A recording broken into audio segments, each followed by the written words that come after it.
আঁশবিহীন তৈলাক্ত আরবোয়ালের মতো পাঙ্গাসও একটি দারুণ টেস্টি নদীর মাছ। এর উপকারিতাও কিন্তু অনেক। আজ আমি এই পাঙ্গাস মাছেরই একটি দারুণ রেসিপি আপনাদের সাথে শেয়ার করব। আশা করি ভালো লাগবে। নমস্কার বন্ধুরা, আমি তন্দ্রা। আমার চ্যানেল মাই কুকিং কর্নারে আপনাদের স্বাগত জানাই। ভিডিওটি সম্পূর্ণ দেখার অনুরোধ রইল। এখানে আমি 4 টুকরো পাঙ্গাস মাছ নিয়েছি। মাছটা খুব বেশি বড় ছিল না। এরপর এর মধ্যে দিয়ে দিচ্ছি নুন, হলুদ আর অল্প একটু কাঁচা সর্ষের তেল। আঁশবিহীন মাছ ভাজতে গেলে তেল ছিটে মানে ফেটে ওঠে। এই কাঁচা তেল, সর্ষের তেলটা দিলে একটু কম ছিটকবে। এরপর এটাকে ভালো করে মাখিয়ে নিলাম নুন, হলুদ আর সর্ষের তেলটা। আমি এই মাছের গ্রেভিতে কটা আলু দিচ্ছি। আলুগুলো আগের থেকে একটু ভাপিয়ে নিয়েছিলাম। আমি আলু দিচ্ছি, কেউ চাইলে আলু ছাড়াও করতে পারেন। যেহেতু আমি মাত্র 4টে মাছের গ্রেভি করছি তাই একটু আলু দিয়েছিলাম। আলুটাকেও অল্প একটু নুন, হলুদ মাখিয়ে নিচ্ছি। এরপর আমি একটা মশলা তৈরি করে নেব। একটা মিক্সির জারে দিয়ে দিচ্ছি 1/2 ইঞ্চি মতো আদা, 4টে শুকনো লঙ্কা দিয়েছি, কেউ চাইলে কাঁচা লঙ্কা দিতে পারেন। 8 থেকে 10 কোয়া রসুন দিচ্ছি। তারপর দিয়ে দিচ্ছি একটা মাঝারি মাপের পেঁয়াজ, যেটা আমি একটু ছোট ছোট করে কেটে রেখেছি। 1 চামচ জিরের গুঁড়ো, 1 চামচ ধনের গুঁড়ো দিচ্ছি। তারপর এটার একটা পেস্ট বানিয়ে রাখবো। এবার গ্যাসে একটা কড়া চাপিয়ে দিয়ে দিচ্ছি বেশ খানিকটা সর্ষের তেল। আমি সম্পূর্ণ রান্নাটা সর্ষের তেলেই করব। তেলটা ভালো করে গরম হয়ে গেলে এর মধ্যে প্রথমে আমি আলুগুলোকে ভেজে নেব। খুব কড়া করে ভাজবো না, হালকা লাল লাল করে একটু ভেজে নেব। এভাবে আলু একটু ভেজে দিলে খেতে ভালো লাগে। উল্টে পাল্টে এভাবে একটু লাল লাল করে ভেজে নিচ্ছি। কেউ চাইলে একটু কড়া করে ভাজতেই পারেন, আমি কিন্তু খুব কড়া করে ভাজিনি। ব্যাস, আমার আলুগুলো ভাজা হয়ে গেছে। এগুলোকে এবার তুলে নেব।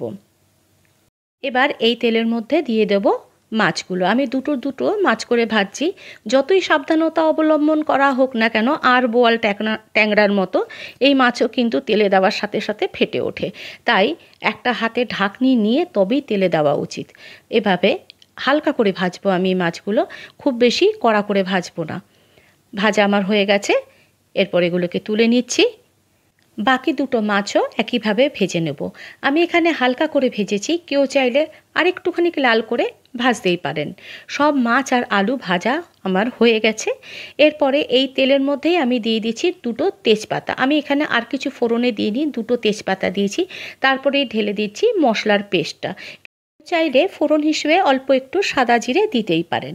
তারপরে যেহেতু কড়াটা খুবই গরম ছিল, তেলটা খুবই গরম ছিল, সাথে সাথে একটু মশলাটা নেড়ে দিচ্ছি যাতে পুড়ে না যায়। এরপর এর মধ্যে দিয়ে দিচ্ছি 1/2 টিস্পুন মতো হলুদ গুঁড়ো আর স্বাদ মতো নুন। তারপরে এটাকে একটু নেড়ে চেড়ে কষিয়ে নেব। হ্যাঁ, অল্প একটু কাশ্মীরি লঙ্কার গুঁড়ো দিয়েছি রঙের জন্য। এরপর এর মধ্যে দিয়ে দেবো ভাজা আলুগুলো। আলুগুলো কিন্তু আমার ভাপানো, সেদ্ধ করা নয়।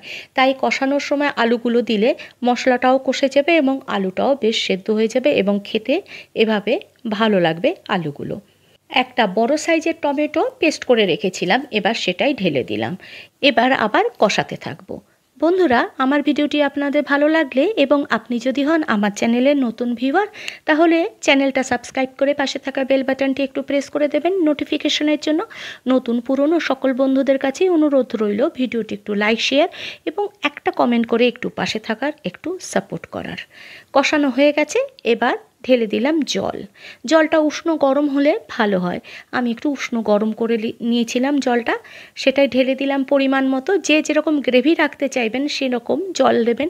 আলুটা কিন্তু পুরো সেদ্ধ হয়নি, কিন্তু প্রায় 70 to 80% সেদ্ধ হয়ে গেছে। এবার একটু চাপা দিয়ে ফুটতে দিলাম। ফুটে উঠলে চাপাটা খুলে দেখে নেব যে আলুটা সেদ্ধ হয়ে গেছে কিনা। রঙটা কিন্তু খুব সুন্দর হয়েছে কাশ্মীরি লঙ্কার গুঁড়ো দেওয়ার জন্য। এখানে আমার নুনটা একটু কম হয়েছিল, চেক করেছিলাম, তাই একটু নুনটা অ্যাডজাস্ট করে দিলাম। এই যে দেখুন, আলুটা একদম সেদ্ধ হয়ে গেছে। এরপর আমি মাছগুলো আস্তে আস্তে দিয়ে দেব। মাছগুলো দিয়ে একটু ফুটতে দেব যাতে এই ঝোলের স্বাদ এবং গন্ধ মাছের মধ্যে ঢুকে যায়। তাছাড়া আমি মাছটাও খুব বেশি ভাজিনি, তাই একটু সেদ্ধ হতে তো অবশ্যই দিতে হবে। ঝোলের মধ্যে দিয়ে ভালো করে একটু নেড়ে চেড়ে মিশিয়ে দিয়ে এবার 5 থেকে 6 মিনিট মতো ফুটতে দেবো। 5 থেকে 6 মিনিট পর ঢাকনাটা খুলে দেখাচ্ছি। এই যে দেখুন, দেখতে কিন্তু দারুণ লাগছে, পুরো তেলটা উপরে ভেসে উঠেছে। আবার একটু নেড়ে দিচ্ছি। এরপর আর কিছু নয়, অল্প একটু গরম মশলার গুঁড়ো উপর থেকে ছড়িয়ে দেবো। অনেক সময় বড় বড় পাঙ্গাস মাছের একটা তৈলাক্ত গন্ধ থাকে, একটা আঁশটে গন্ধ থাকে। সেরকম হলে কাঁচা অবস্থায় একটু নুন আর অল্প একটু পাতিলেবুর রস বা ভিনিগার মাখিয়ে খানিকক্ষণ রেখে দিয়ে তারপর ধুয়ে নিলে কিন্তু গন্ধ অনেকটাই চলে যায়। আমি যে মাছটা রান্না করেছি সেটা খুবই ছোট ছিল, তাই এই প্রসেসগুলো আমি করিনি। এবার একটু চাপা দিয়ে গ্যাসটা অফ করে স্ট্যান্ডিং টাইম দিয়ে গরম গরম পরিবেশন করে দিচ্ছি। গরম ভাত আর এই পাঙ্গাস মাছের কষা, ব্যাস আর কিছুই কিন্তু লাগবে না। আগে বাঙাল বাড়িতেই এই মাছের কদর ছিল সবথেকে বেশি, কিন্তু বর্তমানে বাজারে এই মাছের চাহিদা দেখে বোঝা যায় সবার বাড়িতেই কিন্তু এই মাছের এখন কদর বেড়েছে। এইভাবে একবার বানিয়ে দেখতে পারেন, ভালো লাগবে।